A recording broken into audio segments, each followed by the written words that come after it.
છોટાઉદેપુર જિલ્લાના વાઘવા ગામે આસો સુદ આઠમ એટલે કે આઠમા નોરતે આસ્થાનો અનોખો મેળો યોજાય છે।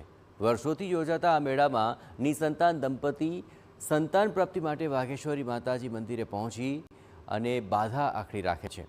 તેમની મનોકામના પૂર્ણ થતાં મહિલાઓ માથે માટીનું માટલું મૂકી માતાજીની પૂજા અર્ચના કરી માનતા પૂર્ણ કરે છે। આ વર્ષે પણ આ મેળામાં હજારો ભક્તો ઉમટ્યા। અહીં માનતા લઈને આવેલા ભક્તોનું કહેવું છે કે અમને માતાજીમાં સંપૂર્ણ શ્રદ્ધા છે। અહીં બાધા રાખવાથી સંતાન પ્રાપ્તિની મનોકામના માતાજી પૂર્ણ કરે છે।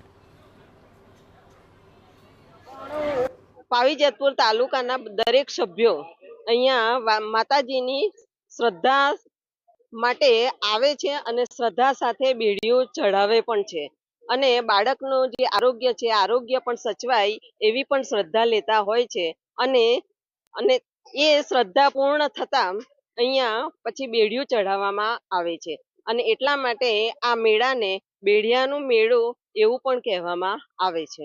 કે મારે છોકરાને વસ્તાર નતો એના માટે મેં બાધા લીધી હતી તો મેં એક દત્તક પુત્ર લીધો છે મારી છોકરીનો। એ માનતા મારી પૂરી થઈ છે એટલા માટે મેં બેડીઓ અહીંયા ચડાવવામાં આવી છું છોટાઉદેપુરથી। બેન કેટલી માતાજી ઉપર શ્રદ્ધા પૂર્ણ છે, મારી અટલ શ્રદ્ધા છે। માં વાઘેશ્વરી માતાના મંદિરે મેળાનું આયોજન કરેલ છે, જેમાં વાઘવા જૂથ ગ્રામ પંચાયત વતી પાણી, આરોગ્યની સેવા તેમજ પ્રશાસનની સેવા એટલે કે શું કહેવાય પબ્લિકને એ રાખવા માટેની સેવાનું વાઘવા જૂથ ગ્રામ પંચાયત વતી કરેલ છે।